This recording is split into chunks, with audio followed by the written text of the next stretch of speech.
ओम शांति। 17/5/2024 के महावाक्य में शिव बाबा ने कहा, मीठे बच्चे, गृहस्थ व्यवहार में रहते हुए ऐसा ट्रस्टी बनो जो किसी भी चीज में आसक्ति ना रहे, अर्थात अपनापन ना हो। तो जहाँ अपनापन रहेगा वहीं दुख भी होगा, वहीं डर की भी महसूसता होगी। तो हमारा तो कुछ भी नहीं, ऐसा बेगर बन जाओ तो हमेशा भरपूर रहेंगे। क्योंकि जब सोचेंगे मेरा सब कुछ है, ये है, तो एक तो अहंकार भी आता है और दूसरा दुख भी आती है। इसलिए हमेशा स्वयं को सोचना है कि हम बेघर है। बेघर माना हमारा कुछ भी नहीं है, भगवान का दिया हुआ हम यूज कर रहे हैं। प्रश्न में बाबा ने कहा, तुम बच्चों की पुरुषार्थ की मंजिल कौन सी है? तो उत्तर में बाबा ने कहा कि हम सभी का मंजिल यही है कि स्वयं को मरे हुए समझना है। जैसे मरे हुए व्यक्ति कुछ भी रिएक्ट नहीं करते, ना सुख का ना दुख का, तो यही है मंजिल। तो आप हुए मर गई दुनिया, हम भी मर गए तो हमारे लिए दुनिया मर गए। तो ना हम गुस्से कर सकते हैं ना तो लोभ कर सकते हैं। तो शरीर से ममत्व टूट जाए, ऐसा बेघर बनो जो कुछ भी याद ना आए। आत्मा अशरीरी बन जाए, बस हमको तो वापस जाना है। ऐसा पुरुषार्थ करने वाले बेघर टू प्रिंस बनते हैं। तुम बच्चे ही तो फकीर से अमीर, फिर अमीर से फकीर बनते हो।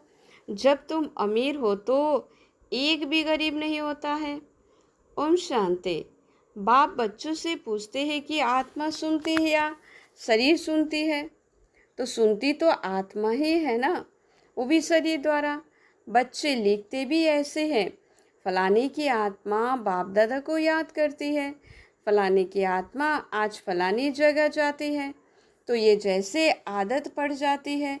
हम आत्मा हैं क्योंकि बच्चों को आत्म अभिमानी बनना है। जैसे देह का भान रहता है तो वैसे ही आत्मा का अभिमान में रहना है कि मैं शांत स्वरूप आत्मा हूँ, मैं खुशनसीब आत्मा हूँ, तो मैं आत्मा शक्तिशाली हूँ। एक को आत्मा और एक को परमात्मा कहते हैं। परमात्मा खुद कहते हैं, मैं इस शरीर में जिसमें इनकी आत्मा प्रवेश रहती है, मैं प्रवेश करता हूँ। शरीर बेगर तो आत्मा रह नहीं सकती। अब बाप कहते हैं, अपने को आत्मा समझो। अपने को आत्मा समझेंगे तब बाबा को याद करेंगे और पवित्र बन शांति धाम में जाएंगे। और फिर दैवी गुण भी जितना धारण कर और कराएंगे, स्वदर्शन चक्रधारी बनकर और बनाएंगे, उतना ऊंच पद पाएंगे। स्वदर्शन चक्रधारी माना स्व का दर्शन करना, अर्थात चेक एंड चेंज करना। तो चेक एंड चेंज कर कर शिव बाबा को याद कर कर उच्च पद पाना है। इस पे कोई पूछते हो तो पूछ सकते हो।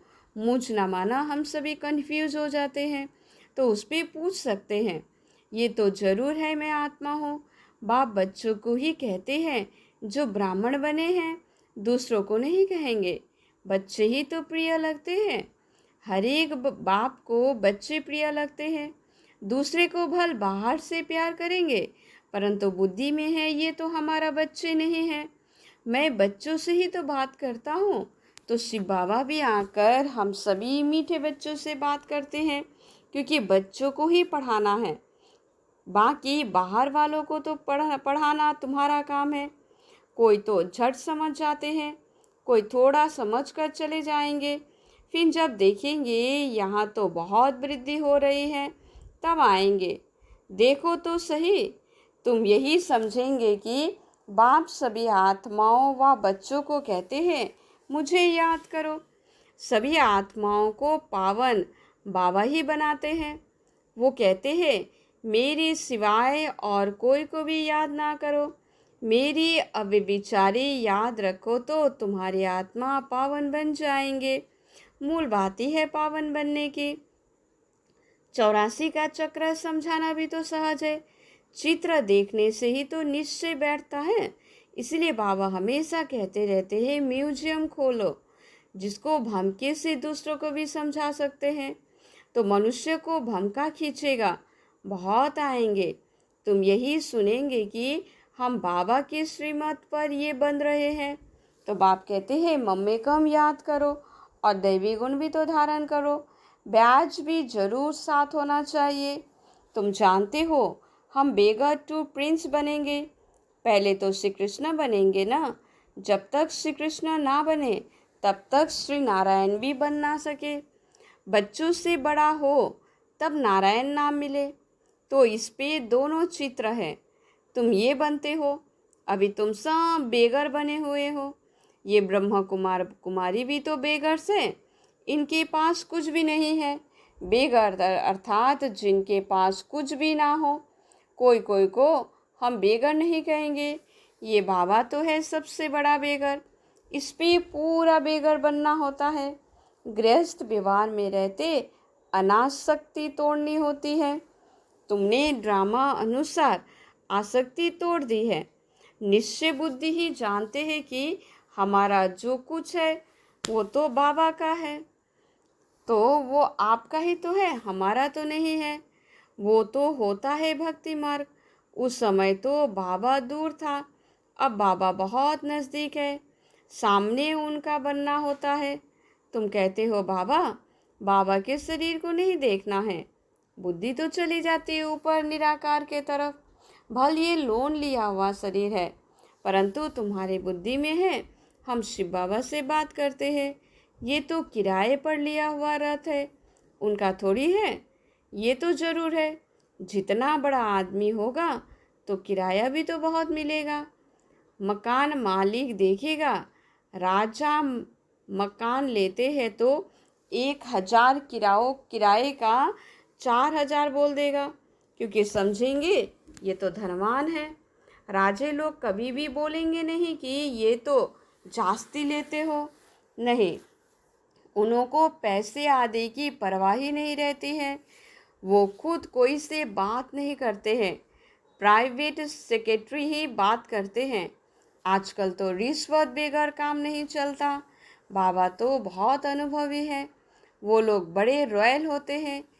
चीज़ पसंद की बस, फिर सेक्रेटरी को कहेंगे इससे फैसला कर ले आओ। ऐसा माल खोल कर रखेंगे, महाराजा महारानी दोनों आएंगे। जो चीज़ पसंद होगी उन पर सिर्फ आँख से इशारा करेंगे। सेक्रेटरी बात कर बीच पे अपना हिस्सा निकाल लेते हैं। कोई कोई राजाएं साथ में पैसे ले आते हैं, सेक्रेटरी को कहेंगे इनको पैसा दे दो। बाबा तो सबसे कनेक्शन में आए हैं, जानते हैं कैसे कैसे उन्हों को एक्ट चलती है। जैसे राजाओं के पास खजाना रहते हैं, वैसे यहाँ भी शिव बाबा के पास खजाना है। ये तो ट्रस्टी है, बाबा का इस पे कोई मोह नहीं है। इसे अपने पैसे में ही तो मोह नहीं रखा, सब कुछ शिव बाबा को दे दिया, तो फिर शिव बाबा के धन में मोह कैसे रखेंगे। ये तो ट्रस्टी है, जिनके पास धन रहता है। आजकल तो गवर्नमेंट कितना जांच करती है, विलायत से आते हैं तो एकदम अच्छी रीति जांच करते हैं। अब तुम बच्चे जानते हो कैसे बेगर बनना है, कुछ भी याद ना आए, आत्मा अशरीरी बन जाए, ये शरीर को भी अपना ना समझे, हमारा कुछ भी ना हो। बाप समझाते हैं अपने को आत्मा समझो, अभी तुमको वापस जाना है। तुम जानते हो बेगर कैसे बनना होता है, शरीर से भी तो ममता टूट जाए, आप मुए मर गई दुनिया, ये है मंच। समझते हो, बाबा तो ठीक कहता है, अब हमको वापस जाना है। तो शिव बाबा को तुम जो कुछ देते हो उसका फिर रिटर्न में दूसरे जन्म में मिल जाता है। इसीलिए कहते हैं ये सब कुछ ईश्वर ने दिया है, आगे जन्म में ऐसा कर्म किया है जिसका फल मिला है। शिव बाबा रखता किसी को भी नहीं है। बड़े बड़े राजाएं जमींदार आदि होते हैं तो उनको नजराना भी तो देते हैं, नजराना माना गिफ्ट भी देते हैं। फिर कोई गिफ्ट लेते, कोई नहीं भी लेते। वहाँ तो तुम कुछ भी दान पुण्य नहीं करते हो, क्योंकि वहाँ तो सबके पास पैसे बहुत है, दान किसको करेंगे। गरीब तो वहाँ होते नहीं, तुम ही फकीर से अमीर और अमीर से फकीर बनते हो। कहते हैं ना, इनको तंदुरुस्ती बख्शो, कृपा करो, ये करो। आगे शुरू में भी शिव बाबा से ही तो मांगते थे, फिर अब्बे बिचारी बन गए तो सबके आगे जाते रहते हैं। कहते हैं झोली भर दो हमारी, कितने पत्थर बुद्धि है। कहते हैं पत्थर बुद्धि से पारस बुद्धि बनाते हैं। तो तुम बच्चों को खुशी बहुत रहनी चाहिए। गायन भी है, अतीन्द्रिय सुख पूछना हो तो गोपी बल्लभ के गोप गोपियों से पूछो। किसी को बहुत फायदा होता है तो बहुत खुशी होती है। तो तुम बच्चों में भी तो बहुत खुशी होनी चाहिए। तुमको 100% खुशी थी, फिर घटती गई, अब तो कुछ भी नहीं है। पहले थी बेहद की बादशाही, फिर होती है हद की। हद की माना थोड़ा, बेहद माना अनलिमिटेड। तो अब बिरलों के पास कितने 1.5 मिल थे, मंदिर बनाते हैं, उनसे कुछ भी नहीं मिलता। गरीबों को थोड़ी कुछ देते हैं। मंदिर बनाया जहाँ मनुष्य आकर माथा टेकेंगे। हाँ, गरीबों को दान में देते हैं तो उसका रिटर्न में मिल सकता है। धर्मशाला बनाते हैं तो बहुत मनुष्य जाकर वहाँ विश्राम पाते हैं, तो दूसरे जन्म में अल्पकाल के लिए सुख मिल जाता है। कोई हॉस्पिटल बनाता है तो भी अल्पकाल के लिए सुख मिलता है, एक जन्म के लिए। तो बेहद का बाप बच्चों को बैठ समझाते हैं, इस पुरुषोत्तम संगम युग की बहुत महिमा है। तुम्हारी भी तो बहुत महिमा है। जो तुम पुरुषोत्तम बनते हो, तुम ब्राह्मण को ही तो भगवान आकर पढ़ाते हैं, वही ज्ञान का सागर है। इस सारे मनुष्य सृष्टि रूपी वृक्ष का बीज रूप है। सारे ड्रामा के आदि मध्य अंत का राज समझाते हैं। तुमसे पूछेंगे क्या तुमको पढ़ाते हैं, तो बोलो क्या ये भूल गए हो, गीता में भगवानोवाच है ना, मैं तुमको राजाओं का राजा बनाता हूँ। तो अभी संगम का वही समय चल रहा है। तो इसका अर्थ तुम अभी समझते हो। पतित राजाएं पावन राजाओं की पूजा करते हैं, इसलिए बाप कहते हैं तुमको राजाओं को राजा बनाता हूँ। ये लक्ष्मी नारायण स्वर्ग के मालिक थे ना, स्वर्ग के देवताओं को द्वापर कलयुग में सब नमन पूजन करते हैं। इन बातों को अभी तुम समझते हो। भक्त लोग कुछ भी समझते थोड़ी हैं, वो तो सिर्फ शास्त्रों की कहानियाँ सुनाते रहते हैं। बाप कहते हैं तुम जो गीता आदकल्प से पढ़ते सुनते आए हो, उनसे कुछ प्राप्ति तो हुई, पेट तो कुछ भी भरा नहीं, अर्थात मन में भरपूरता नहीं आई। अभी तुम्हारा पेट भरपूर है, अर्थात आत्मा भरपूर है। तुम जानते हो ये पाठ एक ही बार चलता है। खुद भगवान कहते हैं मैं इस तन में प्रवेश करता हूँ, तो बाप इनके द्वारा बोलते हैं तो जरूर प्रवेश करेंगे। तो ये है ईश्वरीय यूनिवर्सिटी।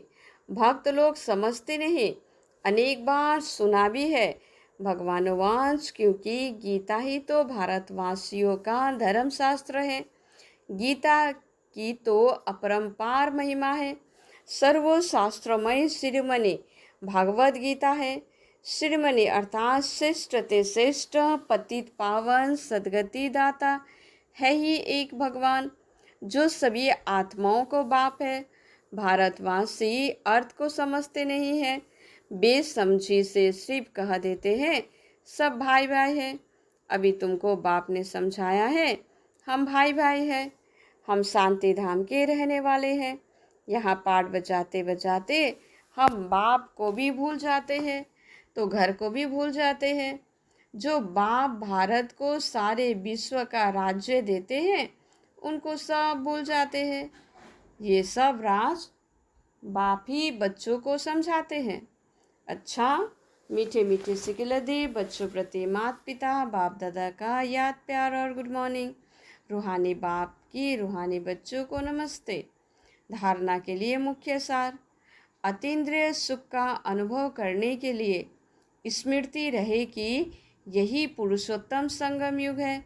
जबकि हमें भगवान पढ़ाते हैं, जिससे हम राजाओं को राजा बनेंगे। अभी ही हमें ड्रामा के आदि मध्य अंत का ज्ञान है। नंबर 2 में कहा, अब वापस घर जाना है, इसीलिए इस शरीर से भी पूरा बेघर बनना है।